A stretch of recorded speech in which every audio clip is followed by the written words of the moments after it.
जेवर एयरपोर्ट को लेकर दूसरे चरण के भूमि अधिग्रहण के अंतर्गत आने वाले गांवों के ग्रामवासियों ने आज एक साथ इकट्ठा होकर गांव रनहेरा के एक निजी मैरिज होम में एक विशाल महापंचायत की। जेवर बांगर में कहा हमसे क्या क्या कहा प्रशासन शासन ने क्या क्या मांगे, हमारी मांगी मानी उन्होंने। लिखित में एक कागज नहीं दिया, एक लिखित में कागज आज तक जवाब नहीं दिया उन्होंने। तो साहब हुए जो हम प्रताड़ित हुए हैं, उस प्रताड़ित को हम आपको बीच में कहने आए कि आप लोग अपने मौलिक अधिकारों को मांगिए, एकजुट हो जाइए। इस महापंचायत का उद्देश्य अपनी मांगों और पूर्व में अधिग्रहण को लेकर आई समस्याओं के बारे में रखा गया था। इस महापंचायत में मुख्य रूप से उपस्थित रहे सभी वक्ताओं ने सभी ग्रामवासियों को संबोधित करते हुए सभी को एक साथ एकता का परिचय देते हुए भूमि अधिग्रहण के लिए सहमति ना देने और अपनी मांगों को लिखित रूप में पूरा होने देने तक अपनी जमीन ना देने की बात कही। और ये तो जीवन है, आना जाना है। हमारे अजय प्रताप जी ने सही बोला है कि भाई हमारे आने वाली पीढ़ी है, उसके विषय में भी हमें सोचना है। जेवर प्रेस की टीम ने उपस्थित महापंचायत के मुखियाओं से बात की। नमस्कार, आप देख रहे हैं आपका फेवरेट न्यूज़ चैनल जेवर प्रेस और मैं हूं आपका दोस्त चंचल कुमार शर्मा।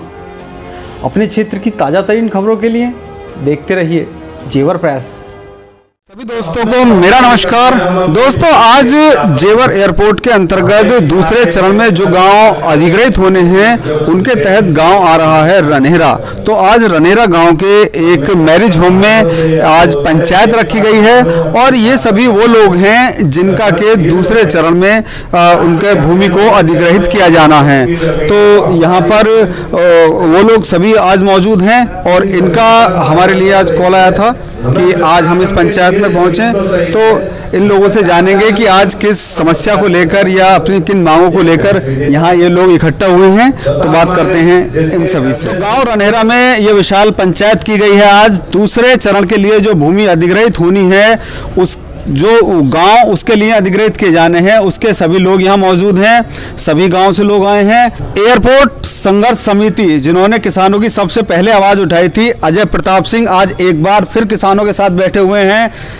शुरुआत कहाँ से कर रहे हैं, किन मांगों को लेकर आज पंचायत शुरू कर रहे हैं? हमारी सब वही मांगे हैं जो भूमि अधिग्रहण एक्ट 2013 के अंतर्गत हैं, जो पहले थी, आज भी वही मांगे हैं। हमने झेला है, हमारे साथ जो अत्याचार हुआ है शासन प्रशासन के द्वारा, उस अत्याचार को देखते हुए हम अपने भाइयों के बीच में आज फिर दोबारा से सेकंड राउंड के बीच में बैठे हैं। हम उन्हें समझा रहे हैं कि हम आज भी इतने परेशान हैं, हमारे विस्थापन से लेकर भूमि अधिग्रहण तक। सरकार ने, हम पहले भी गाँव थे, सरकार ने हमें गाँव से नगर बना दिया। फिर 2020 में 18 मई 2020 में सरकार ने हमको दोबारा से हमारी आबादी को ग्रामीण मान लिया। धारा 31 लग गई। धारा 23 में नगर क्षेत्र होता है और धारा 31 जब गांव में लग गई, ग्रामीण मान लिया, अवार्ड घोषित कर दिया शासन प्रशासन ने। तो हम, हमारी जो जमीन है फिर वो नगर क्षेत्र में क्यों है? हमारा ये सरकार से, आपके माध्यम से, शासन प्रशासन से ये हम पूछना चाहते हैं कि हम नगर, हमारी जमीन नगर क्षेत्र क्यों है जब धारा 31 लगी हुई है? इसके अलावा मैं ये जानना चाहूँगा कि आपने पूरी कोशिश की, पहले दिन से आप संघर्ष में हैं, क्या निष्कर्ष निकला आपकी मेहनत का? क्या इस बार को मजबूती के साथ में काम हो पाएंगे, सफलता मिल पाएगी? जी। उसमें निष्कर्ष ये निकला कि हम लोग 12 लाख रुपए की सहमति दी थी, 12 लाख रुपए बीघे के हिसाब से। उसमें हमने जब आंदोलन किया, सभी लोग जो यहाँ उपस्थित हैं सभी साथ थे और इन लोगों के सहयोग से वे 20 लाख रुपए, 20,95,000 रुपए पर 21 लाख समथिंग पहुँच गई हुई कीमत। और हमारे जो मांगे थी, जो 14 मांग थी, ना तो सर्किल रेट सरकार ने बढ़ाया, ना हमारा 4 गुना मुआवजा किया, लेकिन ना हमारे जो जमीन जो जा रही थी, हमारी मेन मांग थी कि हम कहीं जमीन खरीदें। तो माननीय मुख्यमंत्री जी को, प्रधानमंत्री जी को, हमने शासन प्रशासन को, लोगों को लिखा, लेकिन उन्होंने हमारी ये बात नहीं मांगी कि रजिस्ट्री 1,000 रुपये का स्टाम्प आप 100 का ना करके 1,000 का स्टाम्प कर दें और उसमें हम चाहे कॉमर्शियल जमीन हो, चाहे एग्रीकल्चर हो, चाहे वो आबादी की जमीन, हम कहीं भी खरीद सकते हैं। तो एक तो हमें ये छूट दी जाए। एक हमारे बीमा, हमें हेल्थ बीमा पारिवारिक, जब किसान की सब जायदाद चली गई, बिजनेस छिन गया, पशुपालन हमारा मुख्य धंधा है, तो पशुपालन का हमें प्लॉट मिलना चाहिए और उसमें हमारे परिवार का बीमा होना चाहिए 10 लाख रुपए का, जहां अच्छा इलाज करा सके। कोरोना जैसी महामारी में हमारे कितने किसान भाई, मजदूर भाई हमारे बीच से, हमारे हाथ से चले गए, तो उस चीज को देखते हुए ही हमने उनसे ये मांगे रखी थी पहले ही। हम आज भी वही मांग है कि हमें 10 लाख रुपए का बीमा दिया जाए, हमारे बच्चों को नौकरी दी जाए। 5.5 लाख रुपए एक साल में, आज महंगाई इतनी है, उस महंगाई को देखते हुए 50,000 रुपए की तनख्वाह महीने की अगर मिलेगी तो 12 महीने में 6 लाख रुपए हो गए। सरकार 5.5 लाख रुपए कम दे रही है, जो कम है, इसलिए हम नौकरी के देना चाहते हैं। हमारे लोगों को रोजगार, जो आज यहाँ काम चल रहा है, स्टे होने के बावजूद, इस बाउंड्री वाल पर स्टे है, स्टे होने के बावजूद भी जो कार्य सरकार कर रही है, हम फिर भी उनको नहीं छेड़ रहे। उन्हें पता है कि स्टे है इस पर, लेकिन हम भी चाहते हैं कि एक विकास हो, एयरपोर्ट बंद ना हो, काम हो, लेकिन हमारा जो हक है 2013 का कानून कहता है कि हम ग्रामीण हैं, हमें बाजार दर पर 4 गुना मुआवजा दें। जो बाजार दर 3,000 रुपये मीटर से और 4,500 रुपये मीटर है आज की रेट में। 300 रजिस्ट्रियां यमुना प्राधिकरण ने कराई हैं, तो उस दर पर हमें हमारा मूल्यांकन करें। जी, आपके गांव में भी अभी कुछ दिन पहले जन सुनवाई हुई थी, आपने पूरी टीम का बहिष्कार किया था, जो लोग वहां आए थे। इसके अलावा गांव-गांव जाकर प्रशासन के लोग जन सुनवाई कर रहे हैं, और अभी कुछ दिन पहले सुनने में आया था कि अब वो सहमति लेने की तैयारी कर रहे हैं। तो ये क्या प्रकरण है फिर? और आज आप लोग यहाँ पंचायत कर रहे हैं उस सबको नकारने के लिए। हम तो सबसे यही कहने के लिए आए हैं कि सब एकत्र हो जाओ।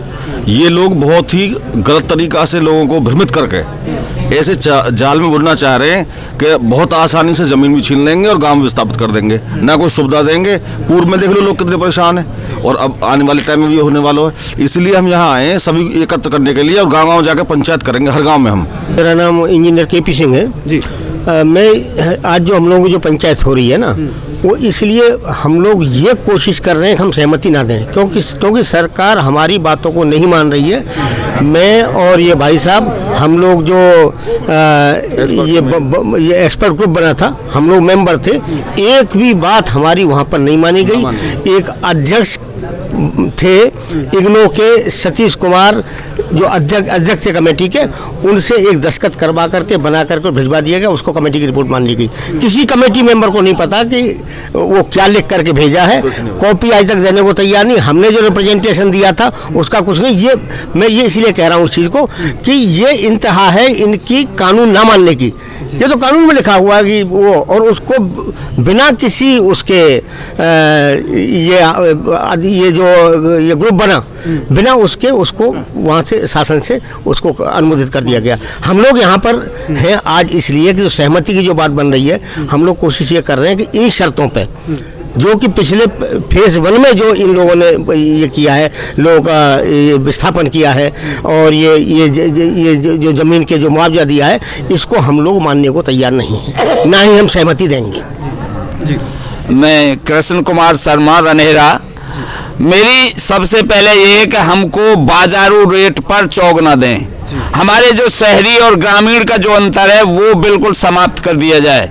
हम ग्रामीण माने जाए, और ग्रामीण मानने के बाद हमको चौगना, जो बाजारू रेट है उस पर चौगना दिया जाए। अगर हमको यहाँ से गांव विस्थापित करते हैं तो हमारी घर घेर जितनी भी जगह है उसके बराबर हमको जगह दी जाए, और जहां हम चाहें हमें वहां पहले उसको नियत करें, वो विकसित करें उस जगह को विकसित करने के बाद हमको वो जगह दी जाए, और दिखा करके जिस जगह को हम चाहें, हमारे चारों गांव चाहें, वहां हमको विस्थापित किया जाए। कौन कौन से गांव आ रहे हैं जिनकी 4 गांव की बात कर रहे हैं आप? और दूसरे, हम बिल्कुल भी 1% गांव को उठवाना नहीं चाहते, और ना ही हम विस्थापित होना चाहते हैं। अगर इनकी यही नीति रही तो हम इसका सहमति का पूर्ण रूप से बहिष्कार करेंगे।